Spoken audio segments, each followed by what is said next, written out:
Welcome to the TeacherCast Educational Network, coming to you from the TeacherCast studios since 2011. Join us each week as we bring you the latest educational news, EdTech updates, and hottest interviews with today's most influential leaders in education. And now, for your host, Jeff Bradbury.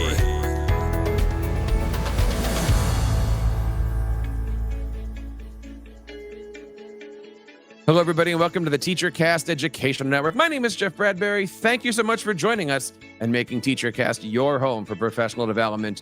This is the Jeff Bradbury Show, and we are talking today all about education and literacy. I have a fantastic guest on today to talk all about his life in the NBA, and how he went from a student, a teenager, and an adult who spent his entire life illiterate to suddenly having 3 degrees, graduating summa cum laude, and now he's on a mission to change the world and help students all around the world not only become literate, but become excellent readers.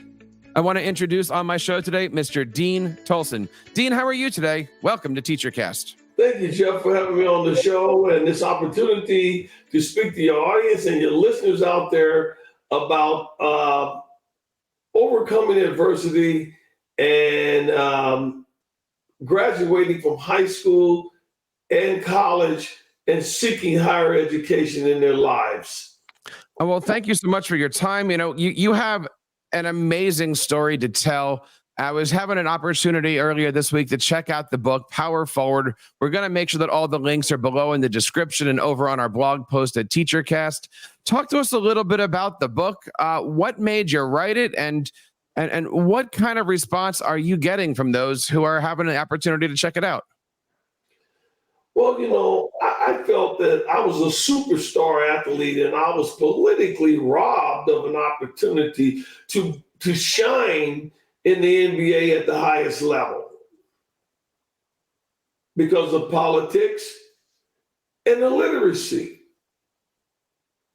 Well, and these kids that have this dream to get to the NBA and make all this money and do all these wonderful things and become the Michael Jordans and the LeBron James of life, and thinking that pie in the sky is reachable, and all the money and the glitter and the glory and the glamour and the allure that's attached to it, and the fame and fortune.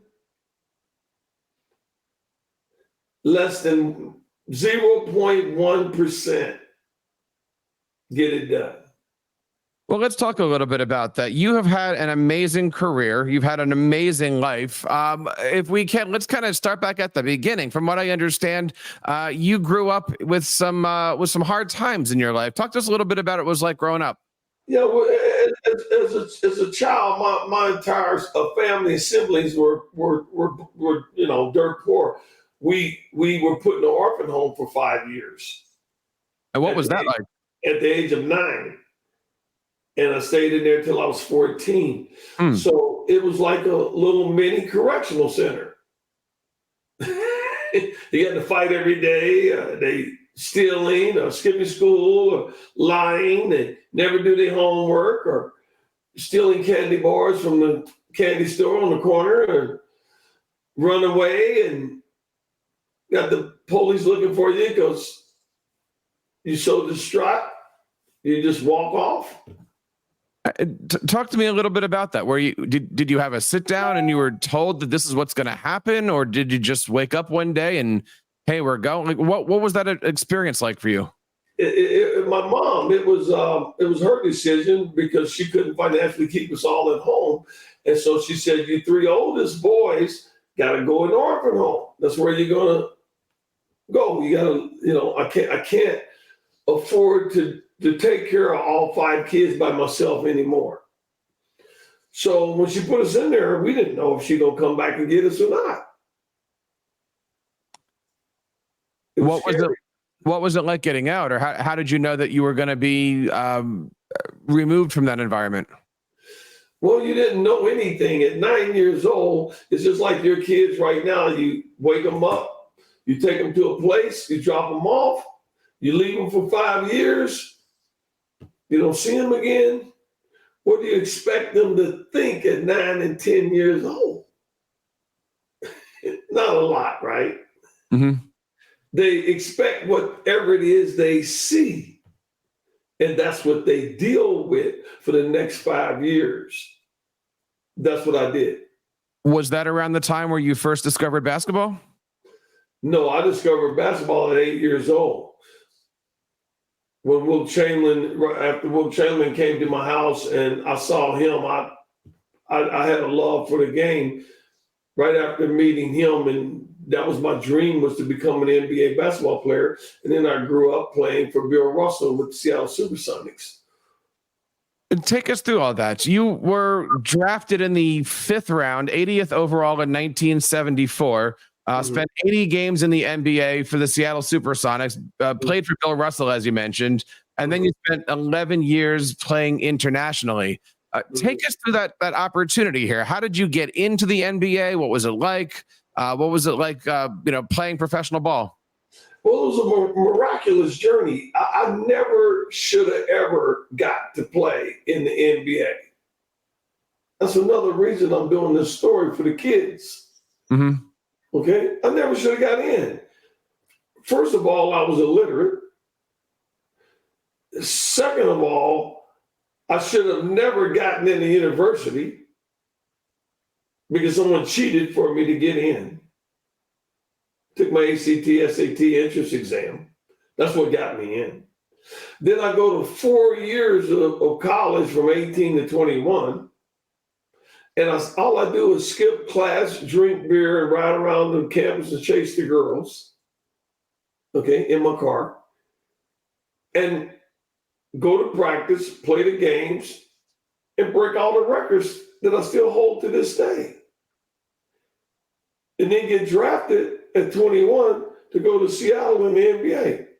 I never should have been able to get through all of those phases and stair steps of education in pro ball. So I become so disenchanted after 3 or 4 years of playing with the Sonics, I decided, heck, they're not going to never let me play. Let me get on an airplane and go on over to these foreign countries and play until my heart is content. And so I did that for the next 11, 12 years. So you went through all of your grammar school, all throughout high school, into college, into the pros, and all throughout this time couldn't read or write. Right. Was that a secret? Did people know that? Did they just accept that? How did somebody take your SATs for you? Nobody knew I was illiterate. I could talk. I could mimic things. I could copycat. I knew how to do those sort of things. But me actually, the one learning the book and the lesson and actually articulate and write and follow instructions and do math and all of this, no, that was not me, and I was not going to do it. You couldn't even talk me into doing it. Because my dad had a 3rd grade education, my mom had an 8th grade education. So I went to school, all through elementary school, all through high school, and I goofed off. And I became the top player in the state of Missouri. In 1970, I averaged 30 points a game and 20 rebounds a game at Central High School in Kansas City, and was the #1 player across the state of Missouri. And I had the Kansas Jayhawks, and everybody wanted to talk to me. And I didn't have the grades to get in any of those schools, but one school did it for me, and that was Arkansas. And so you played college for the Arkansas Razorbacks, where you said you spent a lot of time not necessarily in the classroom. You were driving around. I'm curious, did you have a driver's license at the time? Yeah, I had a driver's license. Okay. I had a driver's license at 16 years old. And so what was life like growing up when you couldn't read? Was it you were completely illiterate? You could read a little bit? I mean, I guess one of my questions is, 65 years ago, when you took the driver's test, all you had to do is kind of be able to drive the car, and they give you a license. I guess one of my questions is especially playing pro ball, how did you manage, finances and all of that stuff when You're You have a literate. secret. Yeah. One thing I knew how to do was go get somebody to help me with everything that I didn't know how to do. And when you are a pro ball player, everybody wants to help you because they want to be affiliated and associated with an NBA basketball player. But nobody's going to hold your hand all the way through life like that for 80 years. Yeah. So when I was done playing pro basketball, didn't nobody want to do that for me no more. So I went overseas. They did it for 12 years. In 1974-75, what was the going salary for an NBA player back then? $30,000 minimum wage. I got less than that. I am the lowest paid NBA player in the history of the NBA. Wow. So what was it like going from living where you were living up to Seattle? What was that, getting off that plane and looking around? What was Seattle like back then? Well, it was quite different than Kansas City, where I grew up. I mean, Arkansas was off in the country for 4 years, Fayetteville, Arkansas. And the transition from there to Seattle was like night and day. It was a very clean city. It was considered the Emerald City, and the Mount Rainier and the ocean and the snow-capped mountains and the pine trees. I mean, it was like paradise as far as I was concerned. And when I went and turned pro ball there and made the team, I said, I'll never leave Seattle. And I stayed there for 50 years, and I finally left. And am I correct? I was reading through the book. You did spend some time in the military, correct? 5 years. What was that like? I was drafted. And I was too tall to be in there, and the war was going on, Vietnam War. It was hot and heavy. And they forced me to serve anyway. And as I went through my basic training and my advanced infantry training, I became eligible and combat ready to send over to Vietnam. And lo and behold, the good Lord stopped the war, and we were bringing them home, and I didn't get deployed. Did you think you were going to? That what? Did you think you were going to? If the war would have kept going on, I was guaranteed to go. My MO papers was Fort Sill, Oklahoma, which is heavy 5th Artillery. Then Düsseldorf, Germany, as a holdover. Then Vietnam. Those are my MO papers. Mission of operation. That's who you going. If the war keeps going, you going. That is an amazing story. I mean, how did in 73 it stopped? So if you're going through life, and if you're going through college, finding people to help you do everything or do as much as you can, what was life in the military like, not being able to read or write? Military was like prison at that time. A lot of racism in there. I'm in Louisiana. A lot of fighting. I got in a lot of fights. A lot of survival type physical training, and they're teaching you to fight. They're teaching you to kill. That's what they're teaching you. And there's nothing nice about that. I didn't like that. But that's why you're there. So you can get ready to go to Nam and fight with the rest of the soldiers. And so I didn't run up to Canada like the rest of them chickens. I said, I'm a man. And even though I know that they drafted me at 6'9", and I should not be running through the weeds in Vietnam at 6'9", 6'10", I know that's wrong. I went in anyway and served the country. So you made it through the military, you made it through the NBA, you made it through international ball. And at some point in time, you probably said to yourself, I need to learn how to read and write. What was that moment and what happened next? That was with my mom. I was playing in Athens, Greece, and I was playing for the same team over there that the Kurt Rambis played for over there. It's called Ike. And Ike been around forever. That ball club and organization over there been over there forever. They won the first basketball club to be established over there. It's A period, E period, K period, Ike. And Ike brought me over there and gave me a 2-year deal. And I played the first year. I went home to visit my mother. And when I got there after the first year, I hadn't seen her in 2 or 3 years because I've been all over South America, in the Manila, Philippines, and everywhere. And she says, boy, you keep going over those places and I don't know where you're at. And if anything would have happened to you, I wouldn't even know where to start looking for you. So she took my plane ticket and my passport and contract and hid it in the attic of the house from me. So I'm, time wounded down. I'm only going to be there for 2 weeks to visit her. And I said, Mother, have you seen my paperwork on my dresser? No, I ain't seen it. I said, Mother, it's just you and me in the house. It didn't just walk off the dresser. I laid it right on top of the dresser drawer in there. She walks around with her mouth poked out for 2 or 3 days. And she goes, yes, I've seen it, and you ain't getting it back. I said, huh? Excuse me? What are you talking about, Mother? Give me my stuff.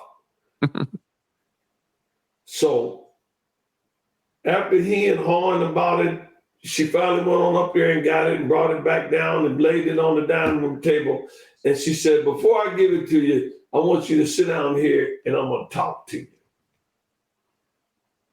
And I'm going to ask you to do something that I ain't never would ask or dream of asking you to do because I know you can't read and write.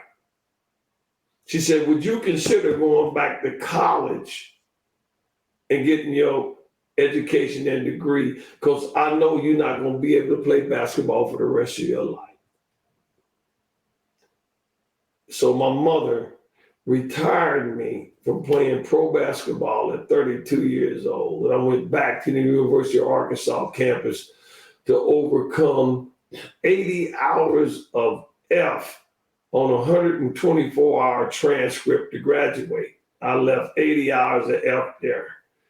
From 18 years old to 21 years old, they made me retake every single class that I failed. And I ended up with 200 hours to get an undergraduate degree, a BSc in history and social studies, and a bachelor's of science and education with a coaching endorsement.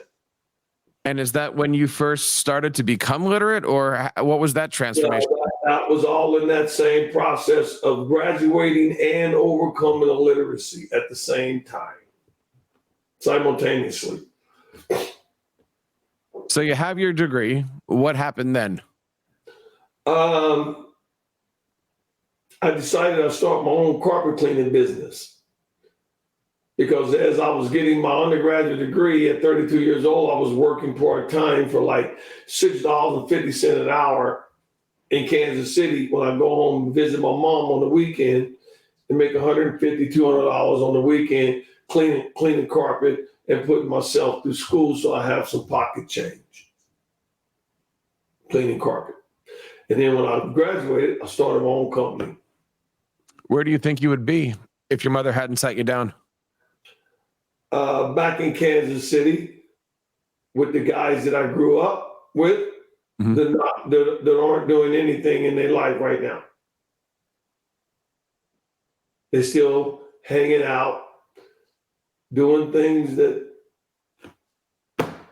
men shouldn't do, and they don't have a bright future ahead of them. And at 72 years old, I got more future than I want. What did your mother say when she first saw that diploma? She cried. My mother went to all three of my graduations. She saw my high school graduation. She saw my undergraduate college graduation, and then she saw my master's degree graduation. And then after that, she died. She saw all three graduations. You know, you have an amazing story. And again, I was flipping through the book, and I think it's the last page of the book. You talk about paying it forward. And that's something that you certainly are doing through, conversations like this, through writing the book and reaching kids. Why? Why is that important to pay it forward? Why was that the last thing on the last page? I think it was. Okay. What is it about paying it forward? When you read the book, will you agree that it's a page turner and you don't want to put it down? Yes. Okay. Absolutely. Okay. Well, while you're reading, what you're reading is you're seeing a person and an individual overcoming adversity day in and day out, month in and month out, week in and week out, year in, week in, year out. You see that over and over again, don't you? Mm-hmm. A person that never quits trying. Is that what you read? It's an amazing read. I never gave up on it, did I? Never did. That's what the message is to the kids today. And how are kids receiving it? I mean, I've seen the videos, I've seen the news, I've listened to other shows that you've been on. When you stand there and you talk to today's students, today's players, how are they receiving this message? How are they? You got to see that education in America right now is a pandemic. We're in trouble, man. These kids cannot read. The masses of them cannot read at grade level, man. Whatever grade they in, they're not reading at that level. We used to be number 2 in the world in education. Now we're number 28. What does that say to you? It says a lot. As a teacher, it says a lot. Oh, okay. I'm addressing that with this. So what do you see as the answer to this, whether it be at a local level or at a national level? What I see is America has to make up their mind to start somewhere with this and not keep waiting like it's going to fix itself. It's not. Somebody has to start to fix it. And me, with this story, I've taken on the toughest job in America to try and fix it. Well, you're certainly doing a good job at motivating everybody. I mean, the book, again, is called Power Forward. We're going to make sure that we have all the links and stuff out there. What do you hope to leave students with? Is it the message? Is it the idea of staying in school? Is it the idea of, and as you mentioned earlier, 1% of all students trying to become a basketball player actually do? Like, what is your message that you're trying to bring out to students when you get a chance to reach them either on or off the court? Well, we probably need to agree on a few things to answer that question. And the first thing would be, I've been all over the world, man. And America is the greatest country on earth, period, bar none. What are we doing? Why you take a kid like me and do this with his life? Why? Let's don't do our kids that way. They deserve better. They look up to you. They look up to me. We, the baby boomers, we are the last generation to tell them what's up. And then they will not be able to compete globally without this. They will fall further and further behind. How do you feel that the current NBA project or product is supporting education, literacy, reading? I say this because, I mean, I've seen a lot of stories of Shaquille O'Neal. He went back, he got his doctorate. Now he's Dr. O'Neal. I mean, they do a very good job at promoting that. How do you feel that today's game is promoting education?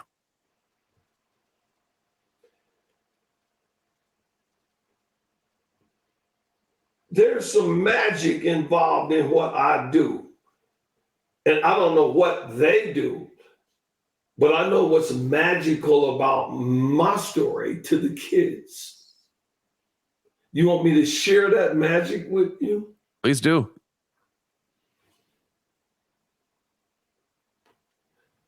How do you get a kid to change their mind to do the work and graduate? From where they are right now. How do you do that? Motivation? Give them something to reach for? That's not how I do it. And I wish somebody would have done it to me. And then I would have had no problem. You have to put fear in these kids, man, or they're not going to listen. And so when I go do a speaking engagement with 2,000 or 3,000 kids in an auditorium, I put fear in their hearts. And I even start crying and everything. And then they understand the pain that I've been doing. They don't know. I know. And that's the magic that I speak of. Had somebody did me that way, I wouldn't be like this. They didn't reach me. They couldn't reach me. And I reached them like you can't believe. It's unreal. Nobody knows. I'm the first person in American history to pull this off. No man, athlete, professor, nobody. To go from a straight F student to a straight A student with Magna cum laude master. No one. And they won't listen to me. I've been trying to tell them this story for 40 years. Since I was 32 years old when I started doing it. I'm 72. That's 40 years. And it still falls on deaf ears in America. It's ridiculous. They want to politic it. They want to hide it. They want to shove it under the carpet and under the table and act like it don't exist and all. Get with these kids, man, or we think they have a lost society. Dean, it's an amazing story. If a school or an organization wants to have you come out and visit with them, talk to them, and inspire them, how would one do that?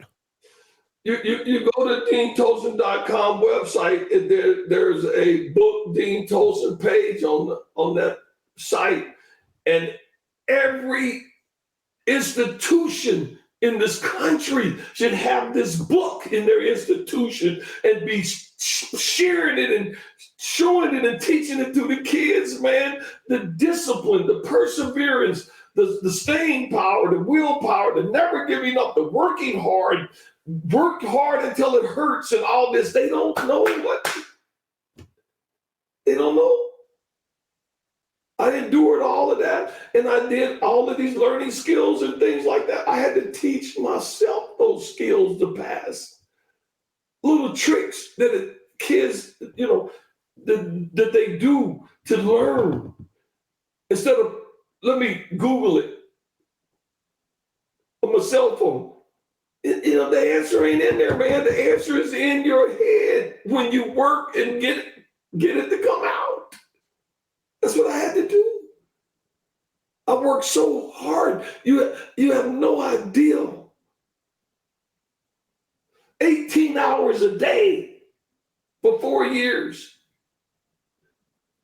15, 16, 17 hours every day. No less than 15 every day. I'm curious, after you got your first degree, what was the conversation like when you went back to your mom and said, I want to go get my second? I want to go get my third. She must have been really proud of you. Nobody believed I could do it, Jeff. Nobody believed it.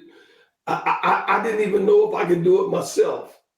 I just knew that I overcame one of the most difficult things in life that any human being could overcome. 80 hours of F on a 124-hour transcript, and then graduate with a 2.0001. I realized that I could get a master's now if I want one. I realized that I don't care if you believe me or not. And the same belief that I'm talking about is the belief that I'm trying to instill in kids out here. If I was illiterate and did it, what's the excuse? The only excuse is they're lazy and they don't want to work hard. And nobody's pushing them as they should and put fear in their heart. So when they get 30 and 40 and 50 years old and they can't buy a loaf of bread and a bottle of milk, that they're in trouble. Then the other options are cemetery, prison, institutions, military, wherever they try to go to survive because they're not educated like me. I had basketball as my crutch. That was my crutch that I used until it went away. And then when that crutch went away, it was back to the University of Arkansas because I didn't want to be worth $3.50 an hour. That's what they were paying when I came out in 82. $3.50 an hour, $4 an hour. What are you going to do with that? You're going to make a living off of that. And so I realized that I'm in trouble too. And I realized that the kids in this country, they're in trouble with this, man. And somebody, their house is on fire and nobody's told them. That's my job, is to tell them their house is on fire right now. And it ain't that hard. That's another thing I want to say to the kids. It ain't that hard to do. If you just go to class and turn in your lesson, you'll get a C. That's enough to graduate. And get a C or D on the test. You'll get a C out the class. I didn't even do that. I just wanted to be an F student, and I didn't care. You couldn't get my attention. So with the success of the book, with your 3 degrees, and with all the opportunity in the world to motivate our students, where do you see your future? Where do you want to be doing in the next couple of years? And what do you hope that my legacy will leave? Yeah. That they can say that Dean Tolson's life triggered graduations for kids in America. I was the trigger man. I pulled the trigger on it. Because I'll be dead and gone by the time I get to really see them doing it. I'll be 80 in 8 years. But at least I pulled the trigger on it and recognized it and gave them an example of what they could see and use and benefit from was the Dean Tolson story. It is a motion picture out of this so they can see it. Instead of making all this other stuff that don't matter to nobody. It is an amazing story. It is an amazing book, and it's certainly going to be one that I'm going to be finishing this week, because I I said, I got about halfway through here, and it is an amazing book here to look at. We're going to make sure we have all the links and stuff. Eyes when you're done. What was that? You'll have tears in your eyes when you're done. You know, the pictures though, right? Like I'm stopping to look at the pictures, right? You got pictures, of course, growing up. You got pictures from your basketball days. You got pictures, Bill Russell in there and all that. Right. There's one of you and Bill Russell sitting. He's coaching you. You're sitting on the sidelines at a Supersonics game, and those are just amazing pictures, right? So. It's pretty cool. So I mean, Dean, first of all, thank you for coming on the show. Thank you, because this is a topic, Jeff, that is infinity. We can talk forever. I got on and on and on topics for these kids, man. Well, let's do it again. Would love to have you back on. Would love to have a second part of this. I want to. No, you can't. It's too much, isn't it? There is a lot, and it's interesting. You're reading it as the host of this show to get ready for this conversation. You're also reading it as a teacher, but you're also reading it as the dad of 10-year-olds. My 10-year-olds who, if there's one thing I tell them to stop more often than not, I tell them to put the book down, right? And so it makes you second guess some of those conversations that you have with your own kids. Right, but you're raising them and teaching them though. Absolutely. The best that we can. You want to avoid what Dean Tolson did. You want to avoid that in your life. For more information, you can find Dean over at Dean Tolson. That's DeanTolson.com. We're going to make sure that we got links to the book, to his booking page, and all the stuff about his life and career. And I got links to other podcasts he's been on and other news things. Lots of great stuff over here. Please check that out. Dean, before I go, can I ask you a couple of questions about today's game? About like what game? Can I ask you a couple of questions about modern NBA times? Yeah. I got to ask you the question that I hear everybody else get asked. Okay. The way they play the game now is different than we played the game. There's only one correlation that I see that they play right now than what we did. And that is they do play the transition game. And so I was 20 years ahead of my time. And I was trying to play like they play now when I was 21 years old in the NBA, and I wasn't allowed to play like that. Bill Russell put me on the bench because of it. He wanted to walk the ball up and down the floor, set up the play, get it inside to the big man. That ain't the game anymore. Well, and you played before they had a 3-point line. Right. So, I believe the stat I saw was you scored, what was it, 12 points in 60 seconds? The most points scored by any NBA player in the history of the NBA, me. And there was all 2-pointers. So now there is a 3-point shot. And I saw something on the news the other day.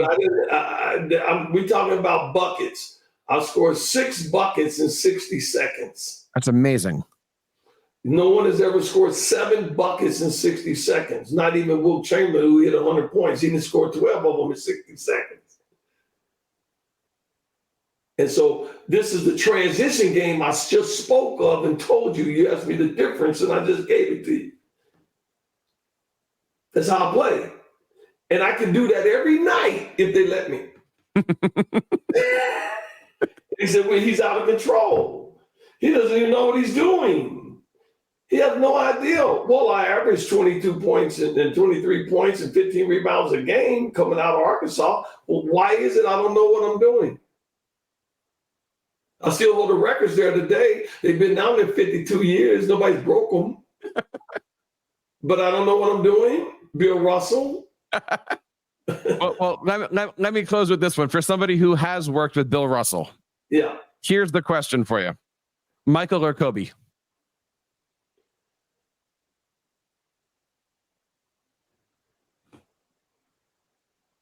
I gotta go with Kobe. Really? You know why? I don't. Tell me.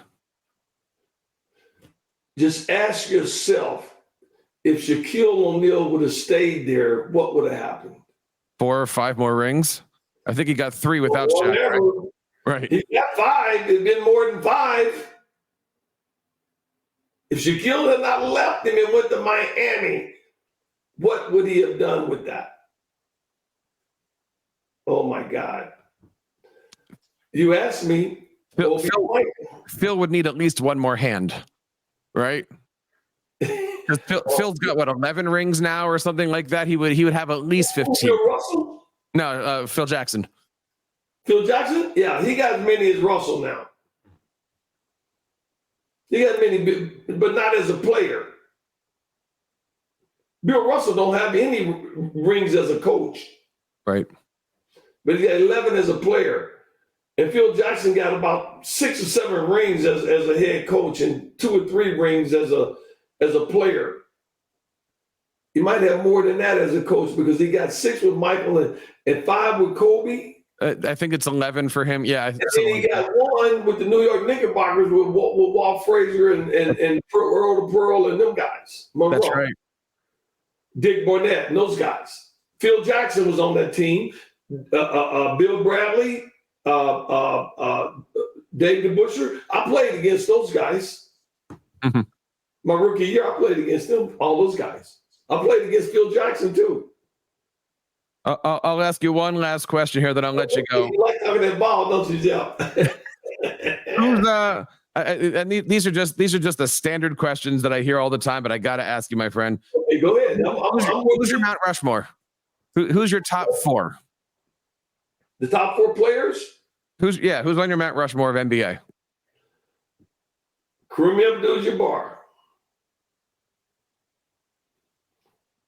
Michael Jordan. It's Kobe Bryant. Michael Jordan. And man, I'm gonna tell you what, man. I really love Tim Duncan, man. Ooh.